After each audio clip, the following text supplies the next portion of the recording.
Près de ce lieu se trouve la rouelle la plus petite de Bagdad, la rouelle An-Namla. En descendant la rue Al-Rachid, je passe près de la rouelle An-Namla, la fourmi, qu'Emin El-Moumayez décrivait comme située derrière le cinéma Al-Hamra et l'actuelle banque centrale, connue d'être très étroite et qui se barrait finalement par une maison. Aujourd'hui, son aspect a changé. Elle s'est transformée en marché animé. Son nom, rouelle de la fourmi, vient peut-être de son étroitesse. Il évoque l'habitat des fourmis.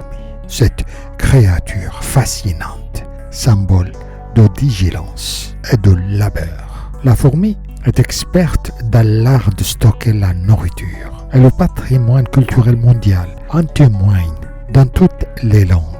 Elle est mentionnée dans le Saint-Coran, dans la sourate An-Naml, la fourmi, et ailleurs dans le monde. L'histoire universelle de la fourmi et de la sauterelle se répète. La fourmi travaille jour et nuit pour se préparer à l'hiver et construire sa fourmilière, tandis que la sauterelle passe son temps à jouer et à chanter. Lorsque le froid de l'hiver arrive, la fourmi trouve tout ce dont elle a besoin dans sa petite maison, tandis que la sauterelle souffre de manque de nourriture et d'abri.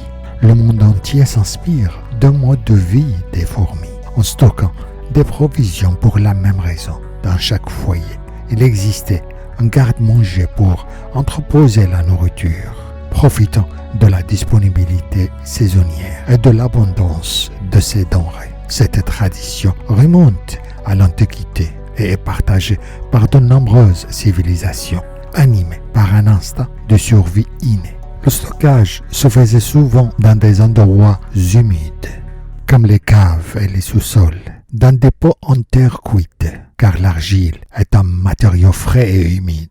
C'était la mer qui gérait ce processus, une tâche complexe, tant sur le plan administratif qu'au pratique. Emin El-Moumayez a évoqué le travail de sa mère et ses efforts inlassables pour approvisionner le garde-manger. Sa famille et sa mère préparaient ses provisions de la manière suivante.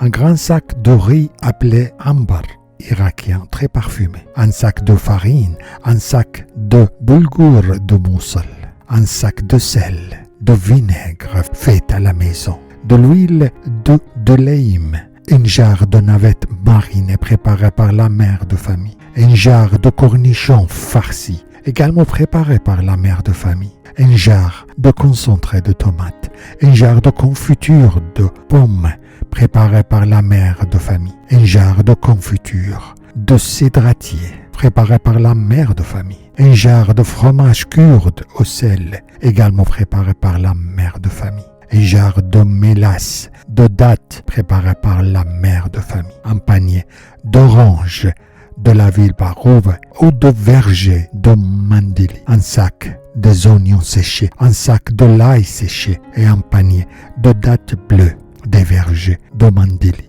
Au mur sont accrochés des colliers de gombo et d'aubergines séchées préparées par la mère de famille, ainsi que de pastorme, bœuf séché préparé par la mère de famille. Cette tradition s'est perpétuée depuis lors jusqu'à ma génération. Enfant, nous accomplissions aussi ces tâches, mais à une échelle moindre. Je me souviens d'aider notre mère dans ses efforts inlassables, couper les tomates, les faire sécher, préparer la pâte de tomate, équeuter le gombo, confectionner des colliers de gombo séchés, etc. Avec le développement de la vie moderne et l'abondance de produits sur le marché, nous avons abandonné ce mode de vie de la fourmi, ainsi que cette belle solidarité familiale et ce processus de conservation. Bien sûr, les styles de vie évoluent avec notre environnement et nos outils, mais cette vie, malgré sa simplicité, est empreinte d'esprit de famille, d'esprit de coopération et de volonté de survie. Parce que la fourmi est plus qu'un insecte. C'est un monde de mouvement, d'activité et d'un style de vie idéal.